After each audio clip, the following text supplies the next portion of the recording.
കണ്ണൂർ ആറളത്ത് രണ്ടുപേർ കാട്ടാന ആക്രമണത്തിൽ കൊല്ലപ്പെട്ട സംഭവത്തിൽ ജില്ലാ കളക്ടറുടെ നേതൃത്വത്തിൽ ദുരന്ത നിവാരണ അതോറിറ്റി യോഗം ചേർന്നു.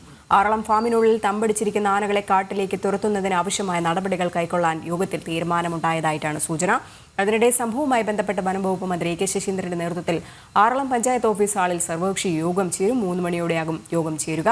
അതേസമയം കാട്ടാനാക്രമണത്തിൽ കൊല്ലപ്പെട്ട ദമ്പതികളുടെ മൃതദേഹം പോസ്റ്റ്മോർട്ടം നടപടികൾക്ക് ശേഷം ബന്ധുക്കൾക്ക് വിട്ടു നൽകി. മിഥുൻ പിള്ളയും ഗൂഗിൾ കെ വേണുഗോപാലുമുണ്ട്. ആദ്യം മിഥുനിലേക്കാണ് പോകുന്നത്. മിഥുൻ, മരണം ഭയക്കുന്ന മനുഷ്യർ എന്ന് തന്നെ പറയേണ്ടിയിരിക്കുന്നു ആറളത്ത് ഉള്ളത്. 2 ജീവനുകളാണ് ഇന്നലെ പൊലിഞ്ഞത്. പോസ്റ്റ്മോർട്ടം നടപടികളൊക്കെ തന്നെ പൂർത്തിയായി എന്നാണ് അറിയാൻ കഴിയുന്നത്. ഇനി എന്തൊക്കെയാണ് അവിടെ നിന്ന് അറിയാൻ കഴിയുന്നത്? ഒപ്പം പ്രതിഷേധം കനക്കുക തന്നെയാണ്. അല്പസമയത്തിന് മുൻപ് ഈ വന്യജീവി ഓഫീസിലേക്ക് മാർച്ച് അടക്കമോടെയുള്ള ജനങ്ങൾ നടത്തിയിട്ടുണ്ടായിരുന്നല്ലോ.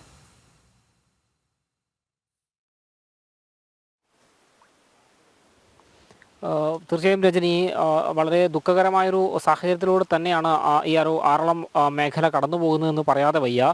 കാരണം ഇന്നലെ വൈകുന്നേരത്തോടു കൂടിയാണ് 2 പേരെ കാട്ടാന കൊലപ്പെടുത്തുന്ന ഒരു സാഹചര്യം ഉണ്ടായത്. നമ്മളിപ്പോൾ നിൽക്കുന്നത് ആ സംഭവം നടന്ന അതേ സ്ഥലത്താണ്. നമുക്ക് ഈ ദൃശ്യങ്ങളിൽ കാണാൻ വേണ്ടി സാധിക്കും. ആ വൃദ്ധ ദമ്പതികൾ പറക്കിക്കൊണ്ടുവന്ന കശുവണ്ടിയുടെ ബാക്കിയാണ് ഇവിടെ കിടക്കുന്നത്. അത് അവർ ഒരു ചാക്കിൽ കശുവണ്ടി എടുത്ത് വരുന്ന സമയത്താണ് കാട്ടാനയെ കാണുകയും ആ കാട്ടാനയെ കണ്ട് ഈ ഒരു ദിശയിലേക്ക് കൂടി ഇപ്പോൾ നമുക്ക് വഴി കാണാം.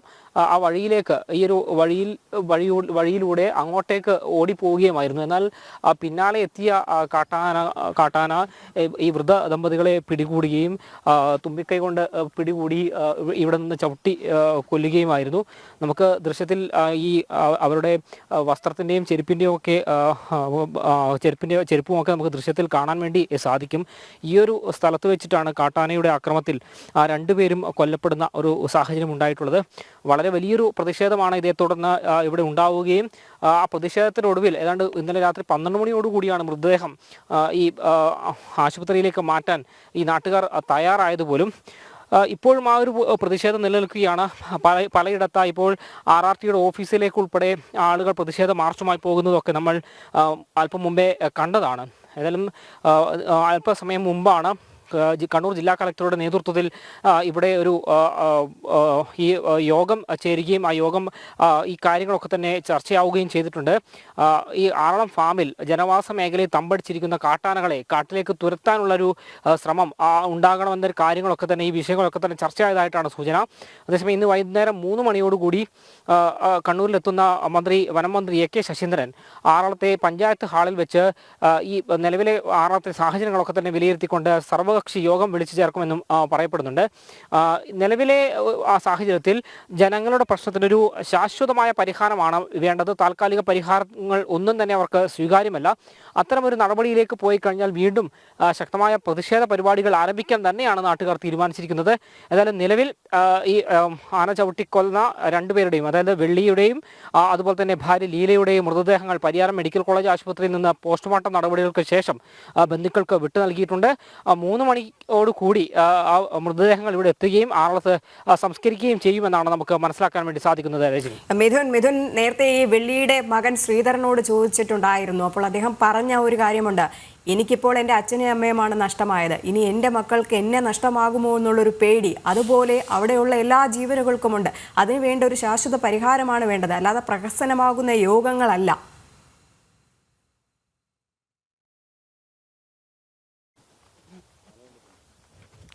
തീർച്ചയായും ആ ഒരു രീതിയിൽ തന്നെയാണ് നമുക്ക് മനസ്സിലാക്കാൻ വേണ്ടി സാധിക്കുന്നത്. കാരണം അദ്ദേഹം ഈ വെള്ളിയുടെയും ലീലയുടെയും മകൻ ശ്രീധരൻ നമ്മോട് സംസാരിച്ച സമയത്ത് വളരെ വൈകാരികമായിട്ടാണ് സംസാരിച്ചത്. കാരണം അദ്ദേഹത്തിൻ്റെ അച്ഛനെയും അമ്മയും നഷ്ടപ്പെട്ടു. മക്കൾക്ക് സ്കൂളിൽ പോകാൻ പോലും സാധിക്കാത്തൊരു സാഹചര്യം ഇവിടെയുണ്ട്. കാരണം നാളെ സ്കൂളിലേക്ക് മക്കളെ വിടുമ്പോൾ എന്തെങ്കിലും തരത്തിലുള്ള അപകടം ഉണ്ടാകുമോ എന്നൊരു ഭയം ആളുകളെ സംബന്ധിച്ചുണ്ട്. ആ ഒരു സാഹചര്യത്തിൽ തന്നെ ഇവിടെ ജനങ്ങൾ വളരെ ഭീതിയോടുകൂടിയാണ് ഇവിടെ കഴിയുന്നത് എന്ന് തന്നെയാണ് നാട്ടുകാർ പറയുന്നത്. വളരെ വൈകാരികമായി വെള്ളിയുടെയും ലീലയുടെയും മകൻ ശ്രീധരൻ നമ്മോട് സംസാരിക്കുമ്പോൾ പോലും നമുക്ക് അത് മനസ്സിലാവുകയും ചെയ്തതാണ്. ഏതായാലും ഈ 6-ാം ഫാമിനുള്ളിൽ ഇപ്പോഴും ആനക്കൂട്ടം ഇറങ്ങിക്കൊണ്ടിരിക്കുന്നുണ്ട് എന്നൊരു വിവരം തന്നെയാണ് പുറത്തു വരുന്നത്. ജനവാസ മേഖലയിലേക്ക് വീണ്ടും വീണ്ടും ആനകൾ എത്തിക്കൊണ്ടിരിക്കുന്ന ഒരു സാഹചര്യമുണ്ട്. ആ ഒരു ഭയത്തിൽ തന്നെയാണ് ആളുകൾ ഒന്നടങ്കമുള്ളത്. ഇവിടെ നമ്മളിപ്പോൾ നിൽക്കുന്ന ഈ ഒരു പ്രദേശത്ത് പോലും പ്രദേശത്ത് തന്നെയാണ് കഴിഞ്ഞ ദിവസം ഏതാണ്ട് വൈകുന്നേരം 3 മണിയോടുകൂടി കാട്ടാന ഇറങ്ങി ഈ രണ്ടുപേരെയും ചവിട്ടി കൊലപ്പെടുത്തുകയും ചെയ്യുന്നൊരു സാഹചര്യം ഉണ്ടായിട്ടുള്ളത്. ഏതായാലും ഈ അടുത്ത പ്രദേശത്തൊക്കെ തന്നെ ആന ഇറങ്ങി തുടങ്ങിയിട്ടുണ്ട് എന്നൊരു വിവരം ലഭിക്കുന്നുണ്ട്. ഇതേ തുടർന്ന് ആളുകൾ ഈ ഒരു ഭാഗത്ത് നിന്ന് മടങ്ങിപ്പോയിക്കൊണ്ടിരിക്കുകയാണ് രജനി. ഇപ്പോൾ ജീവൻ മരവിപ്പിക്കുന്ന ദൃശ്യങ്ങൾ തന്നെയാണ് കണ്ണൂർ ആറളത്ത് നിന്നും മിഥുൻ പ്രേക്ഷകർക്ക് പങ്കുവച്ചത്. ഇനിയും എത്ര ജീവനുകൾ എന്നുള്ളൊരാശങ്കയിൽ തന്നെയാണ് അവിടെയുള്ള ജനങ്ങൾ. അവിടെ മാത്രമല്ല, മലയോര മേഖലയിൽ താമസിക്കുന്ന എല്ലാ ജനങ്ങൾക്കും അതേ ഒരു ആശങ്കയുണ്ട്. എന്തായാലും ഇന്ന് ഉന്നതതല യോഗം ഒക്കെ തന്നെ നടക്കുന്നു. ഒപ്പം നേരത്തെ അല്പസമയത്തിന് മുൻപായിട്ട് ഈ ദുരന്ത നിവാരണ അതോറിറ്റിയുടെ യോഗമൊക്കെ തന്നെ നടന്നു. ഇതിന് ശാശ്വതമായിട്ടുള്ളൊരു പരിഹാരം ഉണ്ടാക്കാനുള്ള തീരുമാനങ്ങളൊക്കെ തന്നെ ആയോ എന്നുള്ള കാര്യങ്ങളൊക്കെ തന്നെ അറിയണം. അത് നൽകുന്നതിന് വേണ്ടിയിട്ട് വിവരങ്ങളൊക്കെ നൽകുന്നതിന് വേണ്ടിയിട്ട് ഗൂഗിൾ പി വേണുഗോപാൽ ചേരുന്നുണ്ട്. ഗൂഗിൾ, യോഗങ്ങളൊക്കെ തന്നെ നടക്കും. നമ്മൾ നേരത്തെയും പറഞ്ഞതുപോലെ തന്നെ അത് വെറും പ്രഹസനമാകും. ഇന്നിപ്പോൾ മന്ത്രി അവിടെ എത്തുന്നുണ്ട്. BJPയുടെയും UDFന്റെ ഹർത്താൽ തുടരുന്നുണ്ട്. ഇതും പ്രഹസനമാകുമോ എന്നാണ് അറിയേണ്ടത്. പ്രതിഷേധത്തിന്റെ പ്രധാനപ്പെട്ട കാരണം ഈ ചോദ്യം തന്നെയാണ്. കാരണം കഴിഞ്ഞ 10 വർഷത്തിനിടയിൽ നേരത്തെ മിഥുൻ സൂചിപ്പിച്ചതുപോലെ 16ഓളം ആളുകൾ ഇവിടെ കൊല്ലപ്പെട്ടു കഴിഞ്ഞു.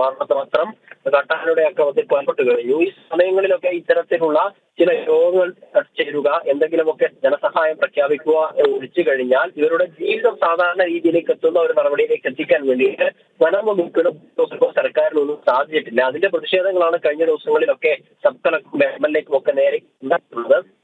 ഇന്നായാലും കഴിഞ്ഞ ദിവസം 2 തരങ്ങളായിട്ടാണ് കാട്ടാന ആക്രമിച്ച് കൊലപ്പെടുത്തിയതിന്റെ ഇന്ന് കളക്ടറുടെ നേതൃത്വത്തിൽ ഉദ്യോഗസ്ഥരുടെ യോഗം കൊടുക്കുന്ന നടക്കുന്നുണ്ട്. യോഗയിലൊക്കെ ഉണ്ടാകുന്ന തീരുമാനം ഉയർത്താൻ സാധിക്കുമെന്നൊരു ആശങ്ക വർഷങ്ങളിലൊക്കെ ഇത്തരത്തിൽ സംഭവങ്ങൾ ഉണ്ടായിട്ടുണ്ട്. 2023 കാട്ടാനാക്രമത്തിൽ 6 ഒരാൾ കൊല്ലപ്പെട്ടിരുന്നു. അങ്ങനെ ഓരോ വർഷങ്ങളിലും അടിക്കടി ഇത്തരത്തിലുള്ള അപകടങ്ങൾ ഉണ്ടാവുന്നുണ്ട്. പക്ഷേ ഈ തീരുമാനങ്ങളൊന്നും നടപ്പിലാക്കാൻ സാധിക്കുന്നില്ല എന്നുള്ളതാണ് ഓരോ വർഷം കഴിയും തോറും കൂടുതൽ അപകടങ്ങളും മരണങ്ങളും ഒക്കെ ഉണ്ടാവാനുള്ള കാരണങ്ങളായിട്ട് ഇവിടെയുള്ള പ്രദേശവാസികളും രാഷ്ട്രീയ കക്ഷികളൊക്കെ ചൂണ്ടിക്കാണിക്കുന്നത്. UDFും BJPയും ഒക്കെ ഇവിടെ ഹർത്താൽ നടത്തുകയാണ്. ഹർത്താലുമായിട്ട് പൊതുജനങ്ങൾ പൂർണ്ണമായിട്ട് സഹകരിക്കുന്ന ഒരു കാഴ്ചയൊക്കെ കാണാൻ വേണ്ടി സാധിക്കുന്നുണ്ട്. അതേസമയം തന്നെ ഈ കഴിഞ്ഞ വർഷങ്ങളിൽ ഉണ്ടായിട്ടുള്ള തീരുമാനങ്ങൾ അല്ലെങ്കിൽ വാഗ്ദാനങ്ങൾ പാലിക്കാൻ സാധിക്കാത്തതിൽ ജനങ്ങൾക്ക് കടുത്ത പ്രതിഷേധമുണ്ട്. അതിനാൽ തന്നെ മന്ത്രി ഉൾപ്പെടെയുള്ള ആളുകൾ വരുമ്പോൾ അത് ഏത് രീതിയിലായിരിക്കും അവർ പ്രകടിപ്പിക്കുക എന്നത് ആശങ്ക ഉണർത്തുന്ന കാര്യം തന്നെയാണ്. ഇരിക്കൂർ ഉൾപ്പെടെയുള്ള സമീപ പോലീസ് സ്റ്റേഷനുകളിൽ നിന്ന് കൂടുതൽ പോലീസുകാരെ ഇങ്ങോട്ടേക്ക് വിന്യസിച്ചിട്ടുണ്ട്. രാവിലെ കോഴിക്കോട് വെച്ച മാധ്യമങ്ങളെ കണ്ട സമയത്തായാലും ഇത്തരത്തിലുള്ള ജനങ്ങളുടെ പ്രതിഷേധത്തിൽ അർത്ഥമുണ്ട്. കാരണം ഉൾക്കൊള്ളുന്നു എന്ന രീതിയിലുള്ള പ്രചരണങ്ങൾ തന്നെയാണ് മന്ത്രി നടത്തിയിട്ടുണ്ടായിരുന്നത്. കാരണം സംഭവങ്ങളാണ് നടക്കുന്നത് എന്ന പ്രതികരണം നടത്തുന്നു. ഇത്തരത്തിലുള്ള അപകടങ്ങളെ ഉൾക്കൊള്ളുന്നതിന്റെ കൊള്ളുന്നു എന്ന് പറയുമ്പോഴും ഇതിന്റെ